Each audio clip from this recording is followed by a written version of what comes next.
Bom, nós vamos continuar, gente, a partir do item. Houve uma certa celeuma semana passada, por parte de duas pessoas aqui, meu lado esquerdo, não levaram assim com muita firmeza aquilo que eu havia comentado. Vamos retomar aqui a celeuma. Só porque eu defendi o jovem rapaz. o pobre Caio. Bom, vamos. Olha, o olhar da Rosana. Bom, vamos lá. Aqui que nós estávamos colocando, gente, é a questão, é o problema mais importante, mais fundamental, né? Amanhã eu vou fazer lá em Pati, ter que ir lá fazer uma palestra, está falando sobre autoconhecimento, né? Aí reporta aquela questão 919 do Livro dos Espíritos, mas como é que a gente pode realizar autoconhecimento se nós não conseguirmos entender esses mecanismos complexos que regem o nosso ego, a nossa psique encarnada, nosso ego persona, os tantos fatores que influenciam isso. Então, por isso a gente traz à tona essa questão. A gente trouxe na semana passada aquela a dúvida que causou, a dúvida não, né? A afirmação que causou a celeuma para a Valerinha e para a dona Isabel foi quem é Caio Serra, né? É o marido amoroso, aquele, pelo menos, ainda que tenha sido uma semana só, ou,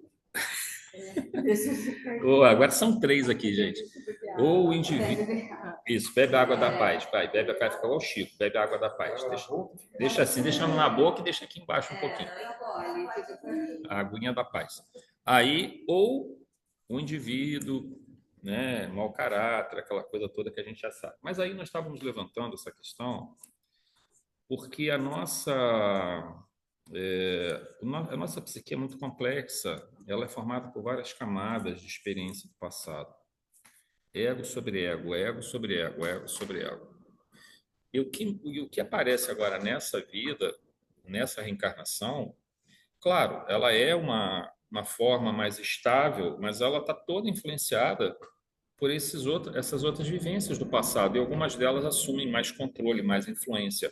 Nós temos também influência do meio, influência do organismo, influência espiritual, né? Por exemplo, se a gente está obsidiado, o nosso livre-arbítrio fica relativamente... A gente tem o livre-arbítrio ainda, mas ele está sendo condicionado. Se a gente está sob influência espiritual bem superior, esse livre-arbítrio fica até potencializado, só que a gente se beneficia dessas influências positivas. Mas tentar entender o funcionamento da nossa psique é algo fundamental. Não adianta chegar assim, vou chegar à noite, vou ver o que eu fiz de errado, o que eu fiz de certo. Se eu não conseguir entender o que move de fato o meu objetivo aqui na Terra, que a gente pergunta, né, o que Deus espera de mim, né? Por que Deus me colocou aqui na Terra? Se a gente não fizer essa pergunta e tentar entender o nosso sentido, o nosso significado, vai ser muito difícil a gente tentar entender, fazer autoconhecimento no sentido de, o que eu fiz de bem, o que eu fiz de mal, porque nós vamos estar cheios de vieses aqui na forma de entender isso, né? Bom, aí a gente falou do tema central, o tema básico, né? Que era aquele pensamento predominante que o indivíduo acaba por determinar e ela vai meio que empurrando ele quando ele determina esse tema básico. A gente comentou o seguinte, que o nosso pensamento ele fica assim, flutuando, são várias coisas que a gente pensa ao mesmo tempo. Nosso pensamento dificilmente está estável. A gente sempre fica tendo várias opiniões, tentando pensar, analisar vários ângulos da questão, até que no momento a gente toma uma estabilidade, assume uma estabilidade desse pensamento. A opinião, a minha ideia sobre uma determinada coisa, o que eu penso sobre... Quando eu falo assim, o que eu penso, o que que eu penso? Eu penso que tal coisa acontece por isso, isso, isso. Quando eu chego a esse estado, eu posso dizer que eu tenho um comportamento-pensamento. Até lá, ele está flutuando. Ah, eu penso isso, eu penso aquilo. Quantas vezes a gente não fica tentando tomar uma decisão e o nosso pensamento fica indo por tentando várias formas de abordagem? Não tem comportamento formado ainda. A gente só tem comportamento formado porque ele se materializa de alguma forma quando a gente fala ou quando a gente age. Se eu pegar esse livro e arremessar para lá e quebrar o vidro, foi um comportamento equivocado da minha parte, mas ele está bem definido, porque ele é algo que se materializou de alguma forma. A palavra que eu falo é um comportamento, se é uma palavra grosseira, se é uma palavra educada, o comportamento foi definido. Mas no pensamento isso é mais difícil, ele é mais fugídio, mais sutil, precisa uma estabilidade do pensamento. E como é que eu sei o que eu estou pensando? Como é que eu sei qual é o pensamento predominante? Então, por isso, quando a Luiz traz essa temática, né? Bom, então, em cima disso, que a gente vai tentar. Porque se a gente não define o que padrão é, comportamento é palavra, pensamento, atitude. Atitude, beleza. Palavra, beleza. E pensamento? O comportamento, o pensamento é mais difícil de ser definido, porque eu preciso estabilizar o meu pensamento em cima de uma forma de pensar sobre determinados assuntos. O que eu costumo dizer às vezes é que o que a gente observa certas pessoas é que o pensamento fica flutuando e os estados neuróticos são um exemplo claro disso. Se houver, por exemplo, compulsão, algum tipo de compulsão, se houver fobias, por exemplo, uma fobia muito forte, ela vai alterar o estado comportamental. O indivíduo ele pensa assim, não, eu vou fazer isso, ele determina assim, por exemplo, eu vou isso, pensamento, tá? Você determina assim: eu vou fazer a faculdade tal. Você definiu isso primeiro no teu pensamento, você estabeleceu um comportamento, porque eu quero ser médico, eu quero ser engenheiro, sei lá, quero ser alguma coisa, eu quero fazer a faculdade à noite, não sei aonde. Porém, digamos que eu tenho uma fobia no sentido de ficar junto, muito próximo de muitas pessoas numa sala de aula. Eu tenho medo disso. Isso chama-se agorafobia, né? Ou então, eu tenho medo de andar de de veículos. Eu não consigo entrar dentro de um ônibus, eu não consigo entrar dentro de um carro. Morro de medo. Essa fobia que nós caracterizamos como uma neurose, né, um processo neurótico, porque ela é compulsivo, ele vai atrapalhar o processo de comportamento, primeiro no pensamento, depois com as consequências na ação. Então, o nosso comportamento no pensamento ele está sujeito muito também a esses processos de neurose, psicose. Psicose nem se fala, mas a gente nem vai entrar na psicose, mas nas neuroses, o processo do pensamento fica totalmente alterado. Se, por exemplo, nós temos o processo depressivo muito forte, que ele tem alguns aspectos que se vinculam à neurose, ele vai afetar o processo comportamental também no pensamento. Então, estabelecer aquilo que nós pensamos é mais difícil do que nós imaginamos. E isso exige que a abordagem que eu vou fazer amanhã lá, no centro, a gente precisa desenvolver a fé, a espiritualidade, a gente precisa desenvolver o conhecimento, a gente precisa desenvolver o amor, a capacidade de estar trabalhando pelos outros. Dessa forma, a gente vai testar a nossa e vai vencer muitos dos nossos medos, dos nossos anseios e vamos nos conhecer melhor, não é? Não tem simplesmente como sozinho eu conseguir fazer isso. Eu preciso estar nesse movimento, porque nesse movimento eu estou dentro de um processo dinâmico de evolução. Muito bem. 1.3. Uma boa maneira de definirmos o comportamento na dimensão pensamento é utilizar a conceituação de André Luiz nos termos desejo central ou tema básico. Isso significa que, em meio a uma tempestade de formas pensadas, de valores discutidos pela nossa cognição, pelas opiniões e análises que chegamos e fazemos a todo momento, pelas variações das conclusões abstraídas, denominaremos comportamento no pensar, ao pensamento que é dominante, preponderante, portanto, o tema básico ou desejo central. Não importa que eu tenha pequenas dúvidas. Se uma forma de pensamento ela é dominante, Esse pensamento é o meu comportamento naquele aspecto ali. E ele é multidimensional, né? Porque nós estamos falando do comportamento, por exemplo, eu posso ter um comportamento na forma de lidar com uma empresa e ser um indivíduo muito rigoroso e ser um pai de família amoroso. Isso não significa que eu seja duas pessoas, mas que o meu pensamento ele se estruturou de uma forma a agir com, no mando do poder de uma maneira, no relacionamento com as pessoas de outra maneira. As pessoas mais chegadas, mais ligadas. Então, nós estabelecemos mecanismos nisso, através do nosso pensamento. Ele é muito variável. Muito difícil que a gente vá ter uma homogeneização do pensamento para tudo. Eles sofrem pequenas flutuações, mas eles se estabilizam numa determinada direção, né? Com esse esclarecimento, queremos dizer que não há uma homogeneidade plena no self. Isso é uma coisa clara. Você lembra que nós já falamos que o nosso self não é homogêneo?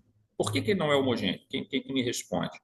Por que ele é fragmentário? Uma das razões, né? Tem várias, mas uma das razões pelas quais o nosso self e o nosso self está se projetando aqui na Terra no nosso ego, tá? A projeção do espírito, do eu individual projetado na matéria é a persona, é o ego. Mas por que esse self ainda não está integrado, totalmente integrado? Por duas razões principais. Porque ele é formado por muitas camadas de vivências e elas são conflitantes entre si e não estão plenamente harmonizadas. Segundo, nós não estamos evoluídos aí o suficiente para receber esses elementos do passado e harmonizá-los.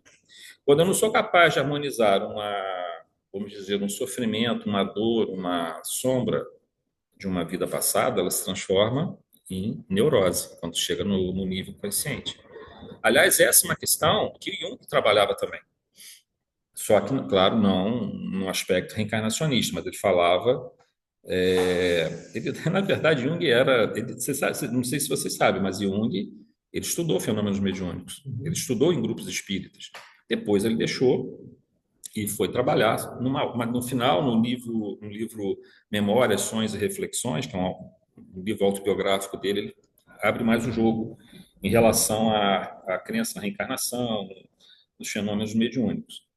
Porque ele não podia fazer isso também na trajetória dele, porque ele tinha que apresentar isso à academia, né? Então, vejam, o Jung ele fala que você busca no inconsciente coletivo determinados fatores que vão se chamar de arquétipos. Quando esses arquétipos chegam, existe o consciente coletivo e o inconsciente individual. Quando ele busca elementos do consciente individual, do consciente coletivo, que chega no ego, na persona, no meu nível consciente, eu não consigo lidar com ele, eu crio uma neurose. Aí, vejam, aí surge aquele processo que nós falamos, uma neurose que nós não conseguimos lidar e que ela se torna muito forte, ela pode agora descambar para um processo de uma doença psicossomática. O que foi, Valéria? Não, Mostra. um cordão com Ah, uma parece um, cruz. parece um, Uma parece cordão com um, uma não é cruz. cordão, não, parece um terço, parece um Um terço. terço. Engraçado, né? Então, vejam, quando você tem essa tensão psíquica muito forte da neurose, que você não consegue trabalhar, essa tensão psíquica tem que ir para algum lugar. Se você não conseguir trabalhar ela, ela vai piorar, pode transformar numa psicose.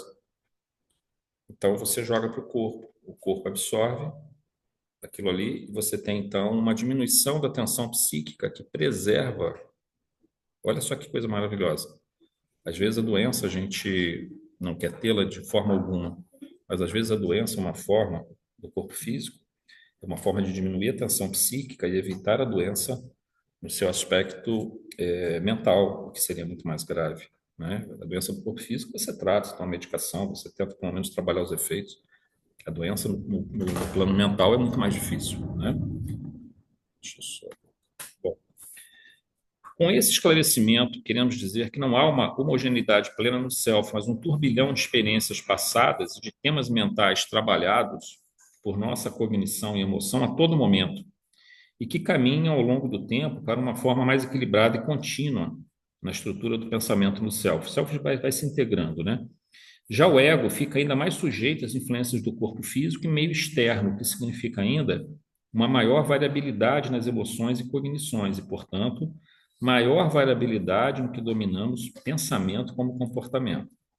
Ora, o indivíduo digamos assim, você vai dizer,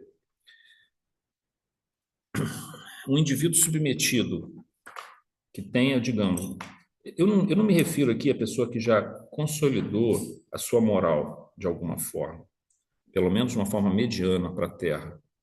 Não é isso, mas imagina uma pessoa que ainda está nos seus estágios iniciais, ainda imatura, ou trazendo muitos conflitos do passado.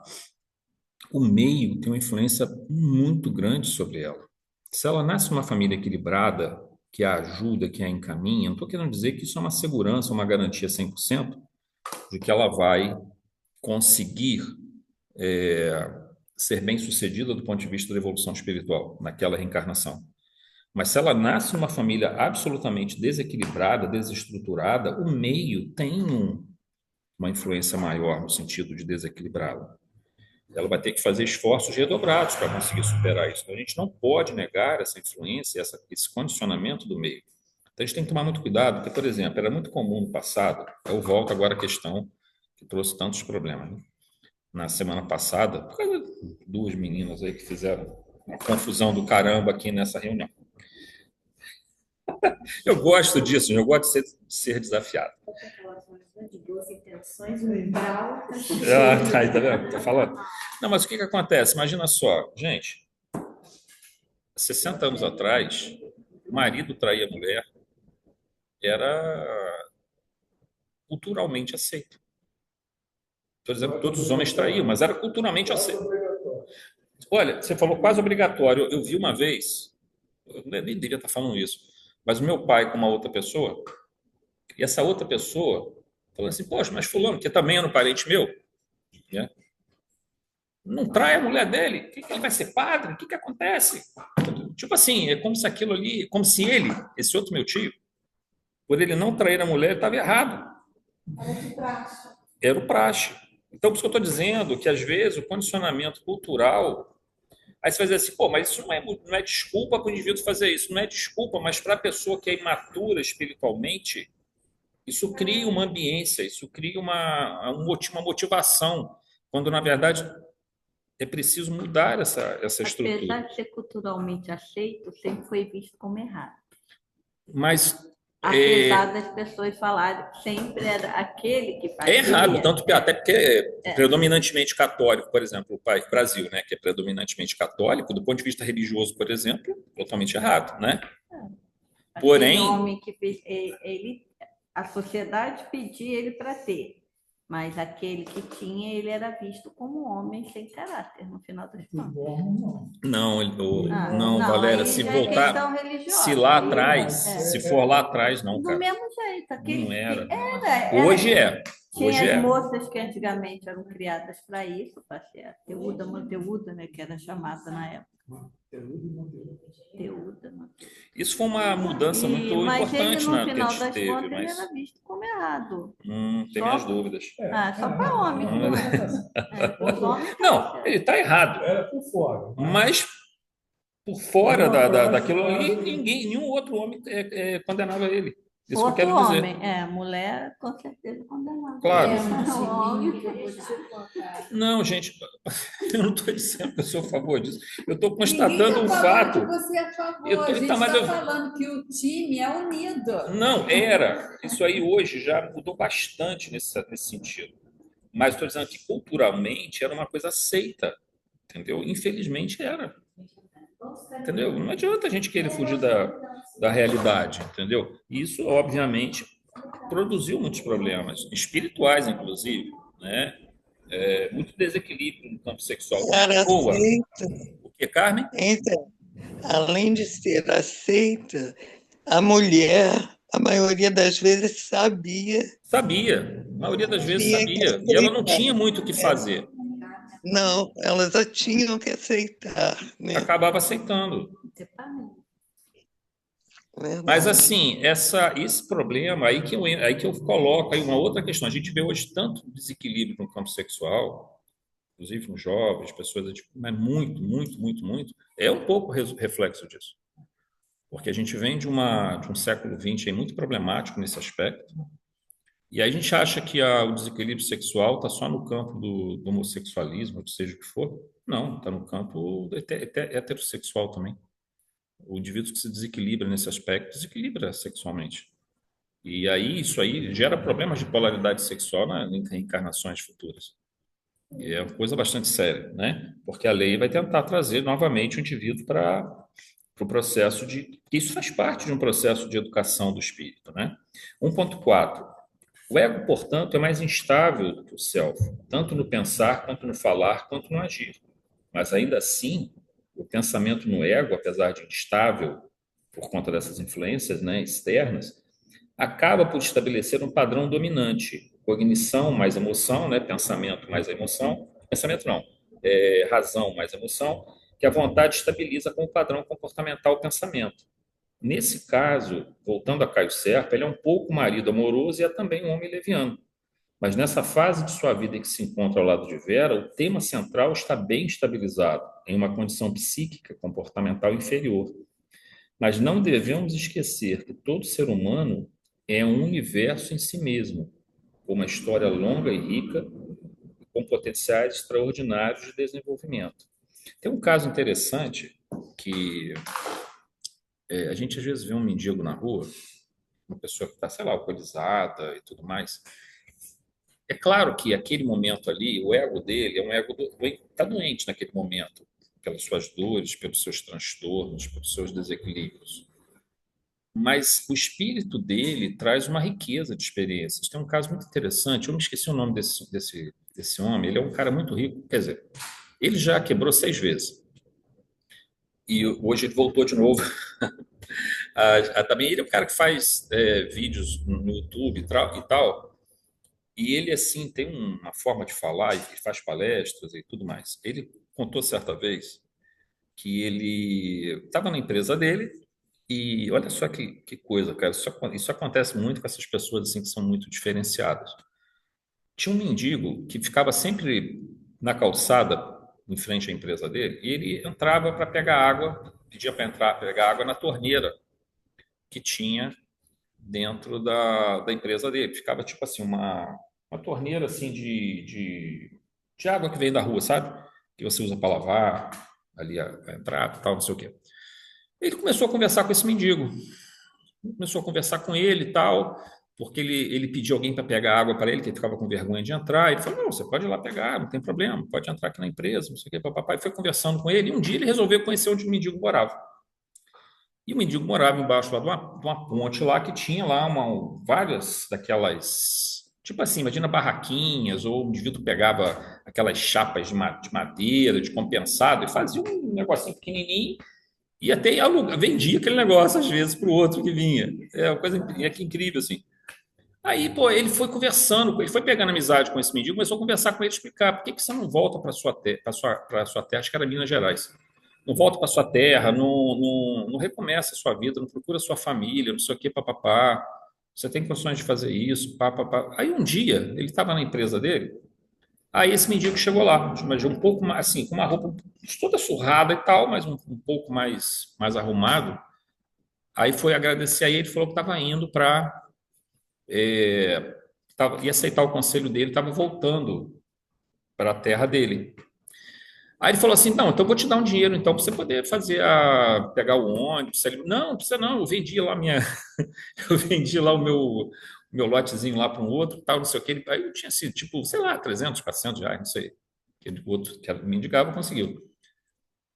Tempo passou, esse cara quebrou de novo, né? Ele quebrou 6 vezes, não sei qual quebra que foi dele, qual delas. Ele quebrou. Aí ele precisava recomeçar. Para recomeçar, e esse mendigo tinha falado com ele que tinha trabalhado uma vez em uma empresa de mineração e ele teve uma desilusão amorosa e ele acabou começando a beber e tudo mais, largou tudo, foi embora. Ele sofreu tanto com aquela decepção amorosa que aconteceu isso. Aí ele precisava, tinha uma empresa que estava trocando os caminhões, uma empresa de mineração, que estava trocando os caminhões. E ele trabalha muito com caminhões, esse empresário, com transporte, com coisas assim. E ele ia comprar caminhões usados dessa empresa. Só que para comprar, a empresa só vendia o lote todo lá, não sei se eram 20 caminhões, eu acho. E ele só podia comprar um caminhão pagando em prestações suaves, né? Ao longo de um tempo longo. Tipo assim, sei lá, vou dar um exemplo. R$ 5.000 por mês, né? Casa de Bahia. Casas Bahia. Aí ele teve lá conversando e tal, daqui a pouco, depois veio uma proposta para ele, não, olha só. Aí o cara falou que não podia, não sei o que, papapá, e falou, não, mas tenta ver lá com o pessoal, lá com o diretor, não sei o que, papapá.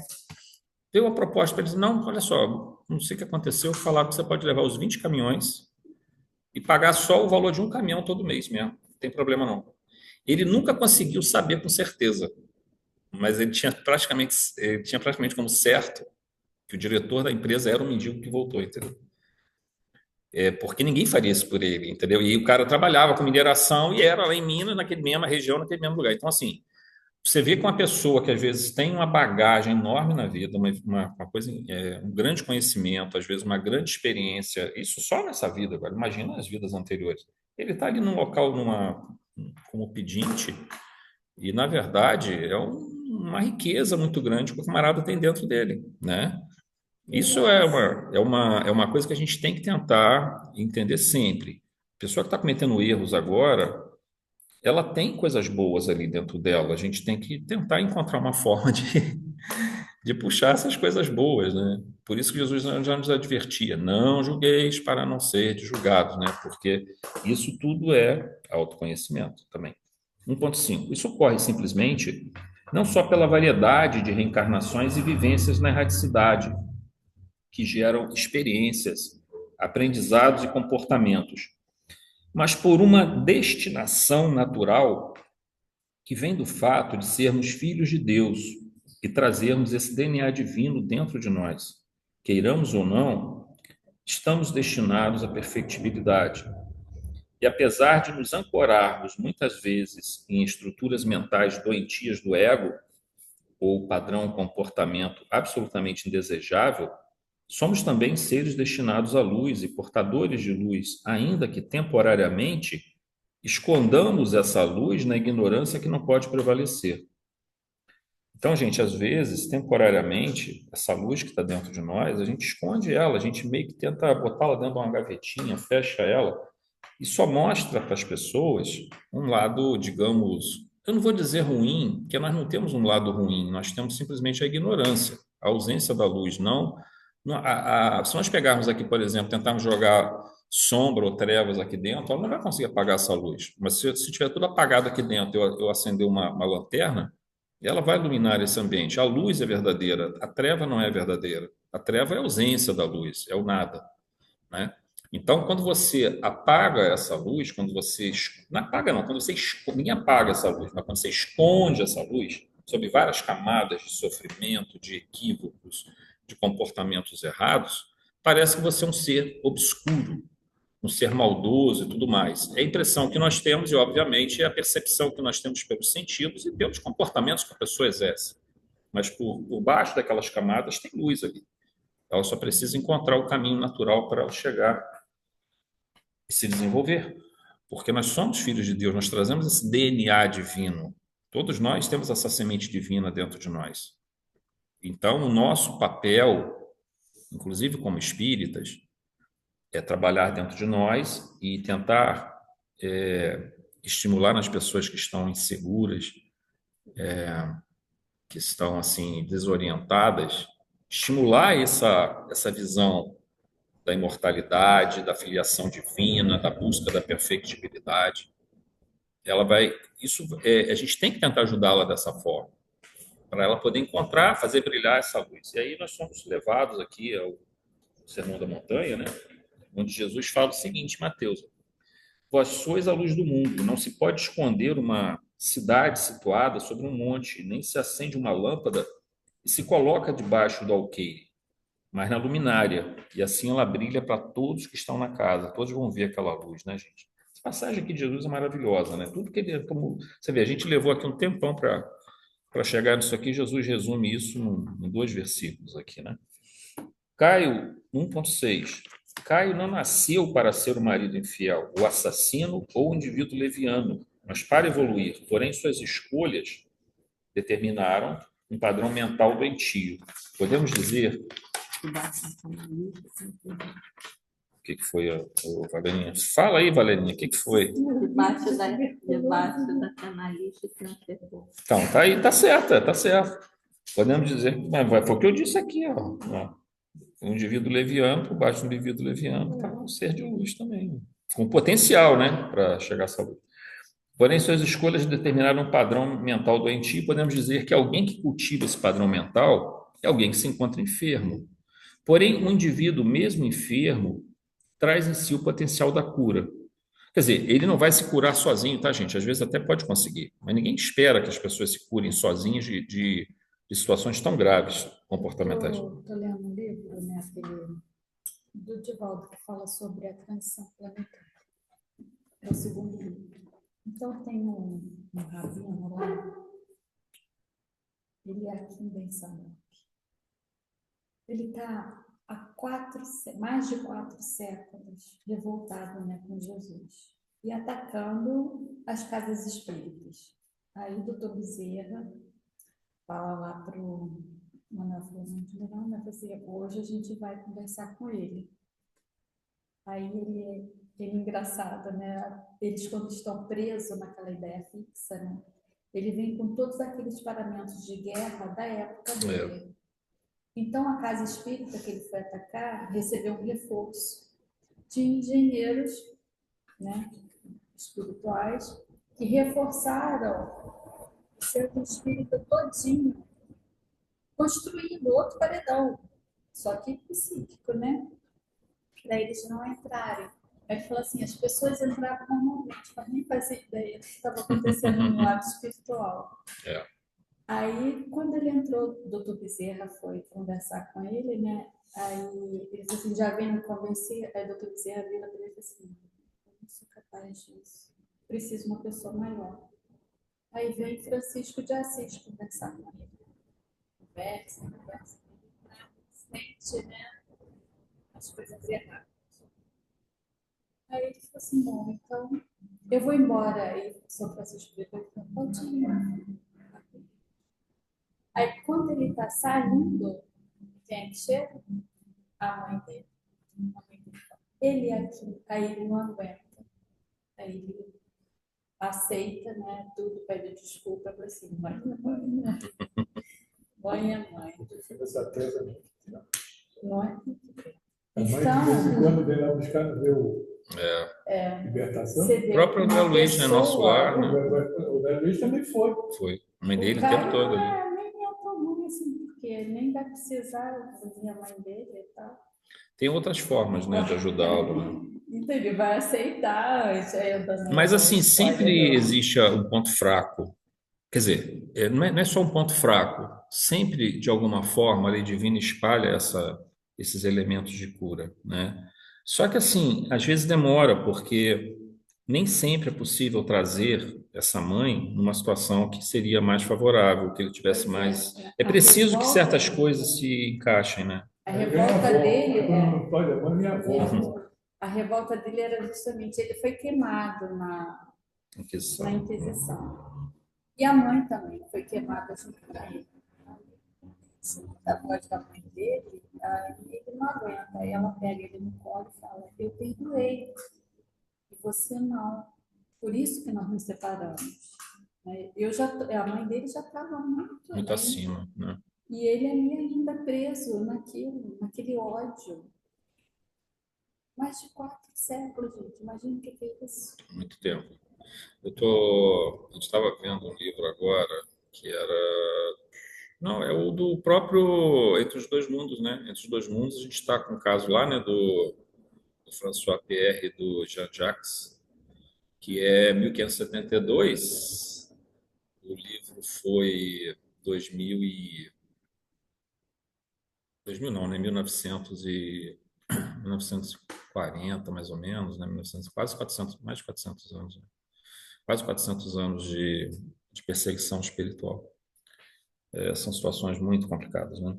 É aquele negócio, você cria uma camada tão... Aí que tá, você cria uma camada, e aí esse é o ponto que eu acho que é o mais complexo no tratamento espiritual, eu diria, da psicoterapia espiritual, que é feita na casa espírita, no plano material, né, no nosso plano aqui de encarnados, e no plano astral. Você pega um indivíduo que traz essa camada toda, ele botou muitas camadas de sofrimento. Mesmo quando reencarnou, ele provavelmente reencarnou com o compulsória, né, reencarnação compulsória, ele cultivou o ódio, ele não aceitou, ele não conseguiu terminar a reencarnação. Isso foi formando camadas de ódio, ódio, ódio. Aí, veja bem, a pessoa chega nessa situação. E muitas vezes ela chega de uma forma, até com uma deficiência mental, ou uma limitação cognitiva importante, porque ela é tanto ódio que nesse processo de ligação do espírito com a matéria, ela deforma o feto, a parte da estrutura cerebral, a estrutura neurológica. Nesse caso aí dele, ele iria reencarnar. Até o doutor Bezerra falou que para ele ter a forma humana de novo, iria demorar. Não porque ele tivesse transformado pelo espírito dele, né? Mas pelas dívidas que ele veio acumulando e pela indução que ele fez a milhares de indivíduos a licantropia. Né? Ele manipulava os espíritos ovoides para obsidiar outros, para trabalharem a favor dele. Para trabalhar para o intento dele, né? Que era acabar com a doutrina cristã. Então, assim, esses casos, aí a gente fica imaginando como nós vamos ajudar. Bom, primeira coisa, é o tempo. O tempo ele vai ser um remédio, desde que você consiga estar direcionando os tratamentos possíveis. O indivíduo sozinho não vai conseguir fazer isso. Quando chega nesse ponto, ele não consegue. Vai ser muito difícil, ele precisa de ajuda, né? Então, é como se fosse assim, um viciado que chegou lá no fundo do poço, digamos, com crack, por exemplo. Já lesionou até neurônios. E querer que ele sozinho consiga sair disso. Você vai precisar de ajuda, precisa de ajuda da família, precisa de ajuda de profissionais para fazer desintoxicação, para poder fazer uma psicoterapia e tentar dar todo o suporte que ele precisa. Do ponto de vista espiritual, a mesma coisa. E, de alguma forma, a gente deve ficar assim, sempre ter em mente que todo tratamento direcionado para esses casos mais graves, ele leva tempo. Porque essas camadas precisam ser retiradas devagarzinho. Não tem como romper isso. Não tem como você enfiar a mão lá dentro, puxar o que tem de melhor da criatura e trazer ele à tona e simplesmente esquecer tudo aquilo que foi feito. Não é assim que funciona. Vai ter que reparar muitos erros, muitos equívocos. É preciso que ele consiga... É lógico que a gente tem uma força atuando de fora para dentro, através dos passos, através das orações, através da vibração espiritual, mas é preciso também uma força de dentro para fora. No caso dele, você falou, Rosana, foi a lembrança da mãe que aí desperta um desejo dele se modificar. Então começa uma força de dentro para fora e ele é alcançado de uma força de fora para dentro. E aí, nesse processo, se acaba chegando a essa condição de modificação. Existem muitas formas e muitos métodos pelos quais a espiritualidade consegue trabalhar para trazer o indivíduo novamente à sanidade. Pode demorar muito, mas se você olhar com calma, digamos que ele precisa, sei lá, de 400 anos, né, entre reencarnações para começar novamente, por exemplo, depois de reencarnado, não consegue reencarnar, reencarna de novo, vai.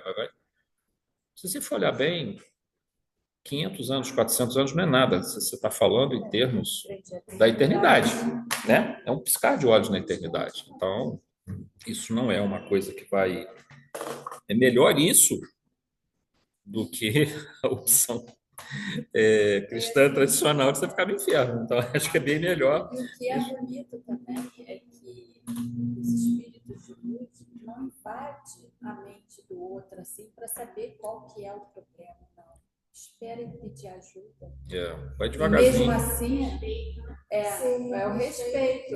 E mesmo assim, eles vão assim superficialmente tentando entender o porquê que levou ele ali, a não ser que o espírito dê permissão e peça ajuda. O que pode ser feito, eu acho que a gente consegue fazer isso, mas ele tem um alcance limitado, porém tem a sua efetividade, mas é limitado. É o seguinte, Você chega numa pessoa que ela chega na casa espírita totalmente assim, num estado lunático, num estado completamente assim, parada, quieta, não fala. Aquele indivíduo que entrou num estado quase catatônico, não vou dizer catatônico, mas quase catatônico ali, sabe? Esse indivíduo, se você começa a orar por ele, uma coisa a gente tem que entender, a nossa oração, a nossa o que a gente está pedindo a espiritualidade para fazer. A oração é uma força atuante, é uma onda de energia. Ela se choca com aquela barreira de um perispírito densificado, de uma mente que criou várias camadas, ela vai devagarzinho chegando. Ela desmancha alguma coisa, outros ela não consegue fazer isso, porque há um limite, mas ela consegue, às vezes, chegar no núcleo da psique. Quando ela chega no núcleo da psique, ela meio que saculeja um pouquinho aquilo ali. Porque você tá. Agora você veja, a gente está dizendo assim, está saculejando esse núcleo da psique através da oração, através da imposição das mãos, através do pensamento muito focado. Mas esse indivíduo tem coisas boas dentro dele. Ele não teve, mesmo o Eliakim, ele não teve uma vida onde ele só fez maldade, não é isso. Ele optou por isso depois de um momento, digamos assim, de uma tragédia. Né? Ele optou pela maldade depois de uma tragédia. Mas até lá, ele teve a própria mãe dele, ele teve cultivos de amor. Esses pontos estão dentro dele. E quando você começa a orar e essa oração começa, de alguma forma, a buscar o núcleo dessa psique, ela começa a estimular a possibilidade dele buscar esses momentos de alegria, esses momentos de felicidade, esses momentos de paz que ele também teve, todos nós tivemos em vários momentos de nossa vida e de nossas vidas. Mas, como a Rosana falou, se ele recebe essa oração, mas ele não quer, de forma alguma, realizar esse movimento de buscar esses pontos onde estão as boas lembranças que vão dizer para ele, vale a pena você persistir e continuar e aceitar a ajuda que está sendo dada. Mas observem que é uma força atuante, porque ela movimenta, ela tira o indivíduo um pouco daquele ciclo vicioso de um pensamento, de um monoideísmo, que são os estados, ou seja, a ideia única, a ideia fixa, no caso na vingança, no ódio, o que for, que são os casos mais graves que nós temos, são as psicoses mais graves. Mas não desanimemos, porque mesmo aquele indivíduo que parece assim, ser o caso mais difícil, o caso mais... A nossa oração tem uma força para produzir algum nível, pequeno que seja, de modificação. Isso vai se acumulando, se acumulando, se acumulando. E a espiritualidade também vai realizando as suas tarefas, os seus trabalhos, as suas intercessões, até o momento em que aquilo que foi feito vai ajudar ele. Pode ser que ajude muito mais rápido do que a gente imagina, porque no final das contas sempre está nas mãos do espírito tomar a decisão. E evolução é para todos. É para todos, não tem ninguém que vai ficar, né? Mesmo que atrase no máximo. Ela vai se unir a outros antepassados que também estão pedindo por ele. E aí podem formar uma corrente mais forte, sim, com certeza. Nessa defesa aqui. Com certeza. E aí ele consegue chegar. Eu acho que a oração, gente, ela tem uma força extraordinária, entendeu? É só que a gente às vezes não sabe respeitar o tempo e a vontade de Deus. Tem coisas que não dá para serem feitas no tempo e da forma que a gente quer. Mas uma mudança está se processando para o bem. Não há oração elevada, não há um profundo desejo amoroso em relação a uma outra criatura que fique sem resposta, que fique sem retorno. Ele sempre tem o potencial de produzir o melhor, entendeu? Bom, vamos lá. É interessante observar que para Evelina e Ernesto, aquela situação dolorosa abre campo para uma forma renovada de sentir e pensar, ou seja, de autocura. Então, os mecanismos doentios são camadas de ignorância que encobrem temporariamente o potencial de luz que todos trazemos. Dentro dessa mesma perspectiva, a explicação de Caio da razão de ter deixado de amar Evelina não deixa de ser uma justificativa resultante de um pensamento desequilibrado. Tivesse ela lhe dado um filho, seria pouco provável que ele continuasse no caminho da leviandade. Que ele não continuasse no caminho da leviandade, pois o pensamento, como comportamento consolidado, leva igualmente tempo para ser modificado e um novo tema central correto a ser estabelecido. Então, ele dá essa desculpa de que ela não deu o filho a ele, não sei o que, papapá, mas isso aí também não, provavelmente não mudaria muita coisa, né? Poderia até mudar, mas a gente não sabe, né? Não tem como saber, mas só isso não seria... Que, Valerinha? Provavelmente ensinaria o filho a ser igual a ele. Olha só, a Valerinha, cara, ela tá me desafiando aqui. Mas nessa hora, ele não ia ter um filho, ele ia ter uma filha. Aí que ia sofrer o que ele fez. E a outra agora quer vingança. Bom, gente, a gente não avançou na leitura, porque esse tema, eu queria que vocês se concentrassem bastante nessa temática, tá? A gente está tentando trabalhar bastante essa questão do psiquismo, porque não há como a gente falar em autoconhecimento se nós não conhecermos esses mecanismos. É muito bonitinho se chegar a falar, não, vou tentar pensar só no bem. Cara, mas você tem que entender as forças que agem, atuam, e a complexidade da nossa mente, as forças que atuam de fora para dentro, para que a gente consiga entender isso. Porque às vezes você começa a agir de uma determinada forma, você não sabe, mas isso não está mudando, isso não está mudando, isso não está mudando, mas aí a gente tem que entender essas forças, para que a gente não desanime, persista, ou então mude nossa estratégia. Muitas vezes nossa estratégia não é combater uma má virtude, ou pelo menos eliminá-la completamente, mas potencializar, não, combater um vício, mas potencializar uma virtude que nós já temos, porque talvez ela vai nos ajudar mais à frente a vencer esse vício. Então, assim, as estratégias são muitas, entendeu? Só que a gente precisa ampliar nossa... Até porque hoje está vindo muito material nesse sentido. Nós temos obras aí muito abrangentes, Manuel Filomeno, de Joana de Ângeles e do próprio André Luiz, muita gente estudando a obra de André Luiz. E médicos, né? Médicos, psiquiatras, psicoterapeutas, psicólogos, tentando trazer essa junção. Eu consegui um trabalho muito interessante, foi uma tese de mestrado, que é lá do Rio Grande do Sul, eu acho, e foi transformado em 4 livros, Psiquiatria e Espiritismo. Foi um trabalho de mestrado na Universidade Federal. E transformou em 4 livros. Esse livro está disponível na internet. Ele não colocou para vender os livros, né? E são 4 livros, mais ou menos 100 páginas, cada um deles, mais ou menos. Eu baixei os 4, depois, se vocês quiserem, eu compartilho com vocês. E estou lendo, né? Na verdade, eu boto no meu trabalho lá, a hora que dá um tempinho, eu vou lendo, que eu vou aproveitando, né, os horários, só que esse tem que ler com cuidado. Mas é bem tranquilo, tranquilíssimo, não é nada complexo, é uma abordagem da psique bem tranquila, os problemas de dissociação, psicose, neurose, todos esses elementos que nós estamos vendo aqui. Isso é uma coisa hoje que está muito...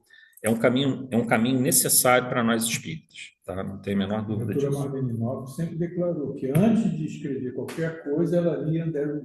Tem que ser. Escrever o tema dos livros que ela escreveu. Eles são muito bons também. Muito bons. Um trabalho muito bacana, né? Bom, gente, nós vamos então... Não se preocupem com o tempo.